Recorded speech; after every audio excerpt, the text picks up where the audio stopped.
की कागज के फूल बेच रही थी, लेकिन वो फूल कोई भी नहीं खरीद रहा था। तब एक अच्छी विच वहाँ पर आकर उसके फ्लावर्स पर मैजिक करके उन्हें खूबसूरत और अच्छी फ्रेग्रेंस वाला बना देती है। अब ये विच आखिर कौन थी और उसने ऐसा कैसे किया? अब इसी के साथ हम देखते हैं एक विच को जो जंगल में अकेली रहा करती थी और उसका नाम द लिटिल विच था। और यहीं पर हम देखते हैं कि वो मैजिक करने की प्रैक्टिस करती रहती थी, लेकिन उसका कोई भी जादू सक्सेसफुल नहीं हो पाता था। उसके साथ जंगल में एक मेंबर और भी रहता है जो कि लिटिल विच का फ्रेंड था और वो एक क्रो था जो कि लिटिल विच को अच्छी अच्छी बातें सिखाया करता था। अब लिटिल विच अपने फ्रेंड यानी उस क्रो को कहती है कि मुझे भी उस एनुअल पार्टी में जाना है जहाँ पर रात में सारे विचेस डांस किया करती थी और वहाँ पर वो काफी एंजॉय भी करती है। तब वो क्रो से बताता है कि तुम उस पार्टी में नहीं जा सकती क्योंकि वहाँ पर सिर्फ इनविटेशन वाली विचेस ही जा सकती है और तुम तो वहाँ पर इनवाइटेड भी नहीं हो और साथ साथ तुम बहुत छोटी भी हो। तब लिटिल विच कहती है कि मैं छोटी कैसे हो सकती हूँ क्योंकि मेरी उम्र 127 साल है। अब यहीं पर हमें दो बच्चे दिखाए जाते हैं जो कि सिबलिंग्स थे। उनमें जो लड़का होता है यानी जो भाई होता है उसका नाम थॉमस होता है।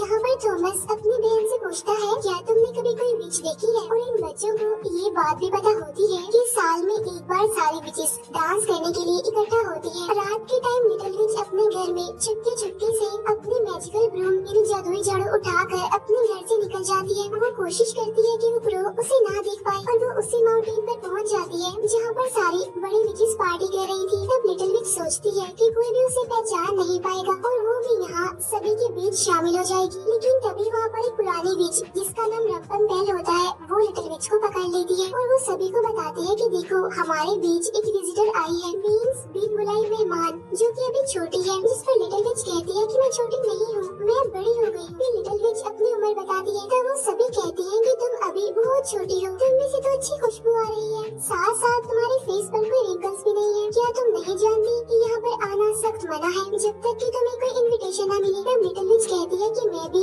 आप लोगों जैसा बनना चाहती हूँ और मैं आपकी बात मानूंगी, आप जैसा कहेंगी मैं वैसा ही करूँगी। जब सारी विचेस सोचती है कि इसे पनिशमेंट दी जाए और कोई आम पनिशमेंट नहीं बल्कि बुरी से बुरी पनिशमेंट। तभी हेड विच लिटिल विच के सामने एक काफी बड़ी बुक रखकर उसे कहती है कि ये एक बड़ी सी किताब है और इसे तुम्हें 1 साल के अंदर पूरी याद करनी है और अगले साल आज के ही दिन तुम्हारा टेस्ट होगा और अगर तुम पास हो गई और इस बुक में लिखी गई सारे स्पेल्स तुमने याद कर ली तो तुम्हें भी यहाँ पर बुलाया जाएगा। लेकिन बाकी विचेस इस बात पर एग्री नहीं करती और वो कहती है कि इसे कोई ना कोई पनिशमेंट तो मिलनी ही चाहिए, तो क्यों ना हम इसके बाल ही जला दें और या फिर हम इसे मिट्टी के अंदर ही गाड़ दें। तब रंपमपेल कहती है कि इसकी मैजिकल ब्रूम यानी जादुई झाड़ू ले लेनी चाहिए। तब ये लोग ऐसा ही करती है और वो लिटिल विच की झाड़ू ले लेती है और उसे जला भी देती है। अब क्योंकि झाड़ू के बगैर तो लिटिल विच अपने घर नहीं जा सकती थी, इसीलिए वो 3 दिन का लंबा सफर पार करके इस भारी बुक को उठाकर पैदल ही अपने घर जाना पड़ता है। और किसी न किसी तरह करके लिटिल विच इस बड़ी सी भारी सी बुक को लेकर अपने घर फाइनली पहुंच जाती है जहाँ पर उसका क्रो उससे कहता है कि तुम्हें वहाँ पर जाना ही नहीं चाहिए था, तुमने गलती की है ये। तब लिटिल विच उसे वहाँ की बातें बताने लगती है कि वहाँ पर बहुत मजा आ रहा था,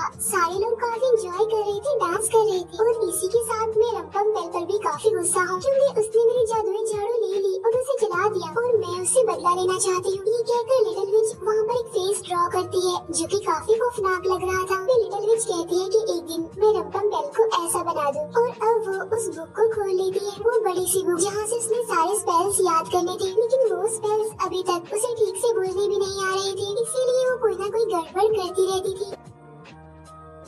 एक दिन वो जंगल में देखती है कि कुछ औरतें छोटी लकड़ियाँ जमा कर रही हैं और वहाँ हवा ना चलने की वजह से वो औरतें काफी परेशान भी थीं। तब ये देखकर लिटिल विच अपना मैजिक करती है जिससे वहाँ पर काफी तेज हवा चलने लगती है, जिससे होता ये है कि छोटी लकड़ियाँ वहाँ पर आकर गिरने लगती हैं और एक जगह पर इकट्ठा हो जाती हैं। लेकिन तभी वहाँ पर जनरल पहुँच जाता है जो उन औरतों को कहता है कि तुम ये लकड़ियाँ कहीं पर भी नहीं ले जा सकती। तब लिटिल विच उस पर भी मैजिक कर देती है जिससे वो जनरल अब कह देता है कि तुम ये सारी लकड़ियाँ ले जा सकती हो। तब लिटिल विच उस जनरल को कहती है कि तुम मुझे मेरे घर पर छोड़ दो। अब उस जनरल के ऊपर इतना मैजिक हो चुका था कि वो लकड़ियों को भी अपने पीछे उठा लेता है और साथ साथ विच को भी। जब लिटिल विच घर आती है तो वो क्रो से कहता है कि तुम्हें ऐसा करना नहीं चाहिए था, तुमने उन औरतों की हेल्प की तो ये तो अच्छी बात है, लेकिन इसका मतलब ये नहीं कि तुम उस जनरल से बदला भी लेती। अब क्योंकि लिटिल विच के पास उसकी जादुई झाड़ू नहीं थी, इसीलिए वो मार्केट में जाती है नई झाड़ू खरीदने के लिए, जहाँ वो बाजार जाकर बहुत सारी चीजों को नोटिस करती है। वहीं पर उसे ब्रूम की एक शॉप मिल जाती है। वहाँ वो देखती है कि छोटी बच्ची यानी थॉमस की बहन खड़ी हुई है जिसकी मदर के पास कैंडीज दिलवाने के पैसे नहीं थे, इसीलिए पहले लिटिल विच अपने लिए ब्रूम पसंद करती है और साथ साथ वो कुछ कैंडीज भी खरीद लेती है। और जब थॉमस की सिस्टर अपनी पॉकेट चेक करती है तो उसमें से कैंडी निकलती है और ये देखकर उसे समझ नहीं आती कि आखिर उसके पास ये कैंडी कहाँ से और कैसे आई। वहीं पर लिटिल विच एक लड़की को देखती है जो कि कागज के फूल बेच रही थी। वो लड़की उसे बताती है कि ये फूल कोई भी नहीं खरीद रहा है और तभी लिटिल विच उन फ्लावर्स पर मैजिक करके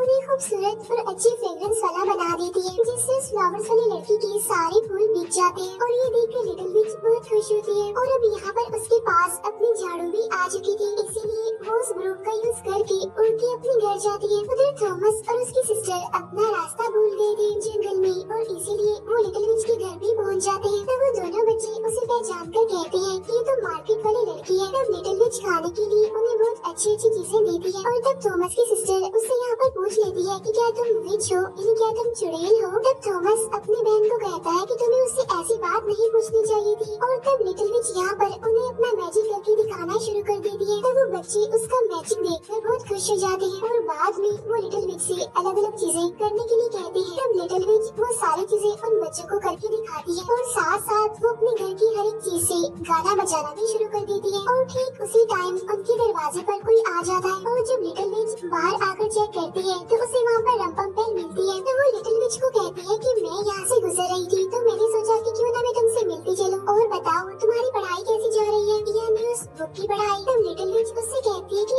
आज मैंने कुछ भी नहीं किया क्योंकि मैं तो सफाई कर रही थी। यहाँ पर रंपम्पेल को पता चल गया था कि अभी अभी लिटिल विच ने मैजिक किया है, इसीलिए वो लिटिल विच को कहती है कि तुम्हें पता है ना कि आज फ्राइडे है और फ्राइडे को मैजिक नहीं कर सकते। वहाँ पर रखी हुई बास्केट देखकर रंपम्पेल उससे पूछती है क्या तुम्हारे घर में कोई विजिटर है। तब लिटिल विच इनकार करती हुई कहती है कि नहीं नहीं मेरे घर पर तो कोई भी नहीं है। अब यहाँ पर वो जो दो बच्चे होते हैं इन्हें वो सिबलिंग्स वो छींकने लगते हैं तो उनकी वजह से यहाँ पर लिटिल विच को भी छींकना पड़ता है। तब रंपम्पेल को शक हो जाता है कि घर के अंदर कोई ना कोई तो जरूर है और वो ये सारी चीजें अपनी बुक के अंदर नोट भी कर लेती है। अब लिटिल विच इन बच्चों को वापस इनके घर भेजती है, लेकिन रंपम्पेल उन बच्चों को पकड़ लेती है और यहाँ पर उसे पता चल जाता है कि वही बच्चे हैं जो लिटिल विच के घर पर छुपे हुए थे। उधर क्रो लिटिल विच को समझा रहा होता है कि जब तुम्हें पता था कि फ्राइडे को मैजिक नहीं करते तो फिर तुमने मैजिक क्यों किया। अब लिटिल विच कहती है कि मैं तो उन बच्चों को बस खुश करना चाहती थी। अब लिटिल विच यहाँ पर उस बुक को पूरे साल बहुत अच्छे से पढ़ती है ताकि वो सारे मैजिक स्पेल्स याद कर सके और वो हर टाइम कोशिश करती भी रहती थी कि वो इन स्पेल्स को ठीक से बोल सके। अब इसके बाद यहाँ पर विंटर सीजन आ गया था जहाँ क्रो को सर्दी लगने की वजह से वो बाहर जाने से मना कर देता है। तब यहाँ पर लिटिल विच कहती है कि मैं जरा ताजी हवा में फ्रेश होकर आती हूँ। अब लिटिल विच जब मार्केट में पहुँचती है तो वहाँ पर देखती है कि कुछ बच्चे खेल रहे हैं, लेकिन दो शरारती बच्चे वहाँ पर आकर उन्हें परेशान कर रहे हैं, इसीलिए लिटिल विच अब वहाँ पर आकर मैजिक करती है उन दोनों शरारती बच्चों को सबक सिखाने के लिए। इसीलिए वो दोनों बच्चे वहीं पर बर्फ में फंस जाते हैं। तब बाकी सभी बच्चे ये देखकर खुश हो रहे थे और जब उनमें से एक बच्चा उदास होकर वहाँ से जाने लगता है तो लिटिल विच उसका पीछा करती है और यहाँ पर रंपम्पेल भी मौजूद थी। लिटिल विच उस बच्चे से पूछती है कि तुम मुझे थोड़ा परेशान लग रही हो तो मुझे बताओ कि आखिर क्या बात है। तो वो बच्चा बताता है कि जो आदमी मुझे मार रहा था असल में वो मेरे फादर है और उन्हें जुए की लत लग गई है और वो सारे पैसे उसी में वेस्ट कर देते हैं। तभी सुनकर लिटिल विच उस बच्चे की हेल्प करती है और रात में वो उसी जगह पर पहुँच जाते हैं जहाँ पर उस बच्चे के फादर जुआ खेलने आया करते थे और वो लोग वहाँ पर गेम खेल रही थी जहाँ पर मैजिक होने की वजह से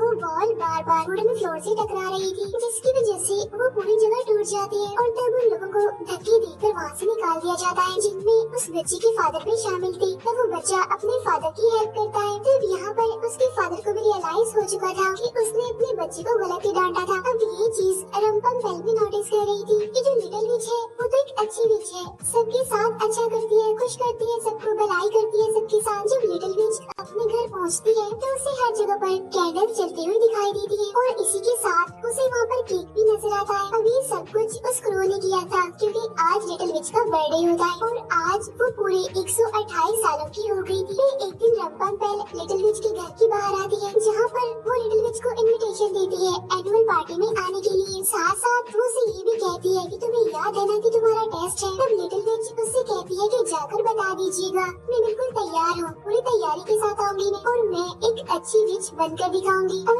आज वो दिन आ चुका था जिस दिन लिटिल विच का टेस्ट होने वाला था और वो एक ऐसे केव में जाती है जहाँ पर कोई भी नहीं था और तभी वो आवाज लगाती है कि मैं पहुँच गई हूँ। और तभी यहाँ पर बाकी सारी बड़ी विचेस भी आ जाती है और उससे कहती है क्या तुम तैयार हो। इसके बाद वो लिटिल विच को अलग अलग मैजिक करने के लिए कहती है जहाँ पर उसे सारे मैजिक याद थे। बगैर बुक की हेल्प लिए उसने सारे मैजिक करके दिखाए जिससे सारी की सारी विचेस काफी खुश हो जाती है। और तभी रंपम्पल कहती है कि मैंने पूरे साल इस लड़की पर नजर रखी है, ये तो एक अच्छी विच है, लोगों के साथ भलाई करती है, लोगों की हेल्प करती है और इसकी उम्र भी अभी ज्यादा नहीं हुई है और ना ही फेस पर रिंकल्स आए हैं। तब यहाँ पर हेड विच लिटिल विच को कहती है ये तो तुमने बहुत बड़ी गलती की है क्योंकि तुम लोगों की हेल्प नहीं कर सकती हो, क्योंकि जो लोगों की हेल्प करती है वो बुरी विच होती है। तब लिटिल विच अपनी सफाई में कहती है कि अगर मैंने लोगों की हेल्प कर दी तो इसमें बुराई क्या। और ये बात मुझे आज से पहले बताई भी नहीं गई थी कि भलाई करना विचेस के लिए मना होता है। अब इसी वजह से लिटिल विच की सारी मैजिकल पावर्स खत्म होने वाली थी। तो तभी रंपम्पल कहती है कि अगर तुम बचना चाहती हो तो तुम्हारे पास सिर्फ एक ही ऑप्शन है कि वो जो दोनों बच्चे हैं इन्हीं थॉमस और उसकी सिस्टर, उन्हें तुम्हें पत्थर का बनाना होगा और तभी तुम जाकर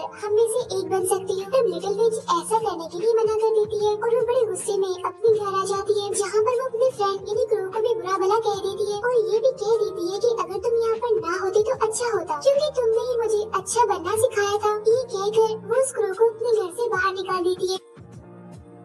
अब पूरा एक दिन होने वाला था इसीलिए वो उन सिबलिंग्स यानी थॉमस और उसकी बहन के पास पहुंचने वाली थी और विचेस की बात मानकर उन्हें पत्थर का बनाने के लिए वो स्पेल्स भी पढ़ती है लेकिन वो ऐसा नहीं कर पाती। लिटिल विच उन दोनों बच्चों को बताती है कि मैं कोई बुरा काम नहीं कर पा रही हूँ। तब वो दोनों बच्चे कहते हैं कि इसमें कोई बुराई नहीं है बल्कि ये तो अच्छी बात है। तब लिटिल विच उनसे कहती है कि आज मेरे जादू की आखिरी रात है और इसके बाद मैं कभी भी जादू नहीं कर पाऊंगी। लेकिन तभी लिटिल विच उन बच्चों के चारों तरफ एक जादुई घेरा बना देती है ताकि कोई दूसरी विच आकर उन्हें नुकसान न पहुंचा दे, उन्हें परेशान न करे। तब रंपम्पल वहाँ पर आकर लिटिल विच को कहती है कि अगर तुमने इन बच्चों को ना मारा तो मैं मार दूंगी इन बच्चों को और ये बात तुम भूलना मत बल्कि याद रखना। अब जब लिटिल विच घर आती है तो वो सोचती है कि अगर ये मैजिकल बुक ही खत्म हो गई तो सब कुछ खत्म हो जाएगा क्योंकि किसी भी विच को एक भी स्पेल याद नहीं है। इसीलिए लिटिल विच सारी तैयारी करके उन स्पेल्स को याद करके चली जाती है। लेकिन जब वो अपनी पॉकेट के अंदर मैच बॉक्स डालती है तो मैच बॉक्स वहीं पर गिर जाता है। अब यहाँ पर वो क्रो सोचता है कि उसे लिटिल विच की हेल्प करने के लिए जाना चाहिए और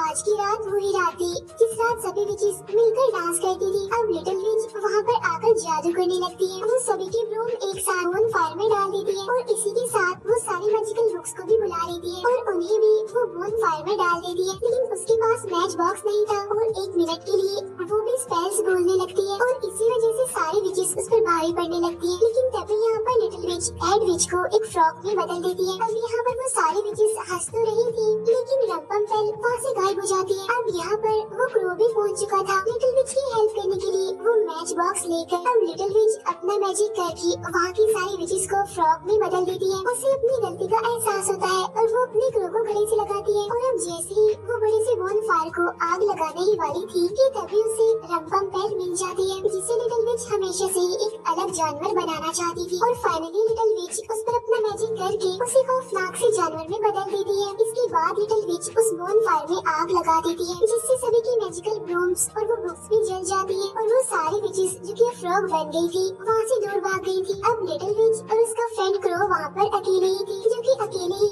इस जगह पर एंजॉय करने लगते हैं, डांस करने लगते हैं। अब लिटिल विच इतनी ज्यादा खुश होती है कि वो पूरी रात वहाँ पर डांस करती रहती है और कहती है कि अब यहाँ पर कोई भी बुरी विच नहीं आएगी। इसके बाद हम देखते हैं कि लिटिल विच अपने क्रो को भी मैजिक करना सिखा रही थी और इसी के साथ ये मूवी यहीं पर एंड हो जाती है।